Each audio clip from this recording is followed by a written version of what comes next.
If your photos look blurry, pixelated, or low quality after uploading to Instagram, Facebook, or X, the problem is usually incorrect export settings in Photoshop. Let's fix that and save your images in the best quality for social media. Go to File, then Export, and select Save for Web. Choose JPEG or PNG. Select Maximum from the drop-down menu.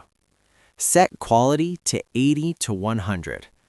Make sure Convert to sRGB is checked. Under Image Size, type 100 and select Bicubic Sharper. Click Save Image. That's it! Your photos will now upload sharp, clean, and high quality on social media. If this tutorial helped you out, make sure to like and subscribe for more helpful guides. And if you found real value in it, a super thanks would be greatly appreciated. Feel free to reach out if you encounter any issues during the process.